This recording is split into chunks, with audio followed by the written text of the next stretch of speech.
Hi guys, and welcome to today's video, which is going to be a little recap on how to do wet on wet washes, a few little tips and tricks, and some of the really great benefits about it. Now, as you can probably tell from the name of wet on wet, it's simply adding more paint or water onto an already wet paper. And this is one of the core foundation things to learn if you're getting into watercolors. There's wet on wet or wet on dry, but they both have their uses and their place in watercolors. So wet on wet has a lot of really great benefits. It helps to get this beautiful watercolor texture.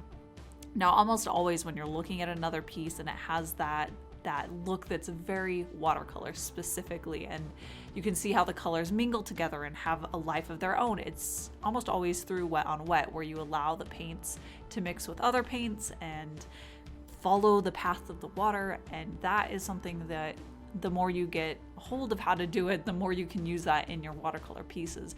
And today I'm using this little example of these vampire lips, and I wanted to show it in a way where the area around the lips, her skin, can be a little bit more colors blending into other colors, and then within the lips I'm going to demonstrate a little bit more of creating a really soft blend that creates something that looks a little bit more crisp but softly blended.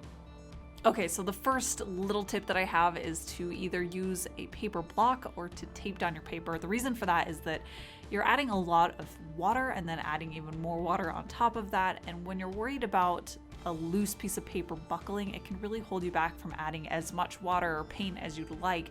And I love when I'm going in with wet on wet to really just keep applying more paint and seeing how it works, and then adding more and being able to be free to do that. But I know that when it's not taped down, I'm always nervous about it buckling, which it almost always does. The next tip is to, of course, practice, but specifically to practice how much water you want on the surface of the paper. So here, where I'm very beginning, I paint over the lips and the skin around it. I want to have a little bit of blend between the two, so I just did that really quickly, but I'm also holding it up to the light and shining it so that I can see, one, areas that I haven't filled in with water yet, and two, how much water there is. You can kind of get comfortable with seeing the gloss that the paper has, and that helps you see how much water is actually on the paper.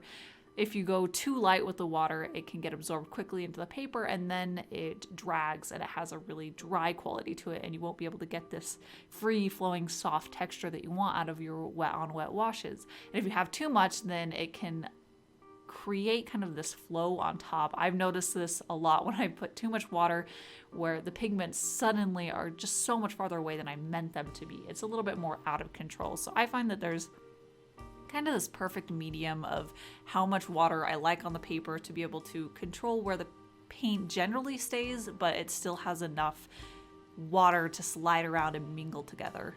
And once you start figuring out the perfect amount of water you want on your paper, you can start fine-tuning how much pigment you want in the paint that you're beginning to incorporate into it with the wet on wet wash.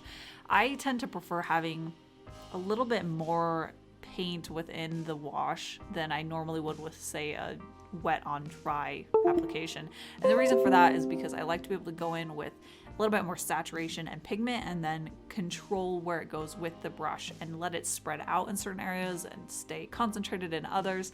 And of course, this all depends on how dark and rich I want the color to end up being. If I want it to be a very pale color, then it's still going to be very light application of pigment, but it's always usually on the heavier handed side than the normal when I'm just straight up applying it. I do really love being able to let the paints again mix together and create that texture, but also to be able to tell it where I generally want it to be. And this method I find is the best to be able to quickly get it to control and behave the way that I'd like it to. And after I've laid down all of the paints and the pigments where I want them to be, I'll usually go back with my brush, rinse it off so it's just clean water, dab off the extra water, and then I'll go back in and carefully maneuver the paints where I want it to go. This is what I do when I want it to be a very soft and seamless blend. This works perfectly with wet on wet technique. It allows me to keep working at it for a little bit longer, which is really kind of a hard thing to do with watercolors because they dry so fast. But doing wet on wet and doing it this way where I can continue mixing it and blending it out, it allows me to get a much softer blend. And wet on wet washes have a lot of really great benefits in very specific situations. I found that one way that I tend to use it the most is when I have a large area with a lot of really intricate places that I have to get my brush in and carefully paint around, and I want it to be a very smooth, flat wash. A lot of times I know I won't be able to easily and quickly fill it in without areas drying and then having lines and clear spots where they don't blend together, where it's no longer smooth. If you've worked with watercolors, you've probably experienced this. It's one of the things that you really have to fight with. But I found that while doing wet on wet, it allows me to have a lot more time to make sure that I'm getting things spread out and blended. So what I'll do if I have this big area that I need to paint in and I need it to be nice and soft and even, I'll do one layer of just clear water, fill it in, and then I can go back in with the paint that I've already mixed up, and I'm able to fill in all those little nooks and crannies with that paint and let it dry evenly. Another benefit I found is, and this really goes hand in hand with learning how your paints react with paper, how each pigment really has its own personality, and learning how they behave together, because some paints are very staining for the paper. And what that means really is the instant that it touches the paper, it leaves its mark there. So some paints you'll be able to put it down, lift it up, blend it out, and get these really soft transitions from one to the next. But others, like the, actually I'm using a cadmium red for the blood on this piece. That one, once it hits the paper, it is pretty much there. I can lift up the top surface layer, but it's going to be red underneath.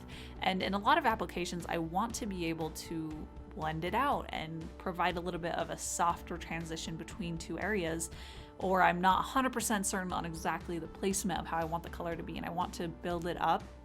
This is a great way to create a little bit of a barrier between the paper and these really staining pigments that allows me to keep working at it and get it where I want it to be, and then let it settle into the paper. But that's about it for today. I would love to hear from you guys how you like to use wet on wet washes. What are some of the applications that you use it in your own work? But I do have this little original painting available at my shop if you'd like to own this little vampire lips painting. I do have a link down in the description that'll take you over to my art shop. There's also a link to my Patreon, which is a great way to help support me in this channel. And I think that's it. I do post every Wednesdays and Saturdays here on YouTube, so I will be back on Saturday with another video, and I'll see you then.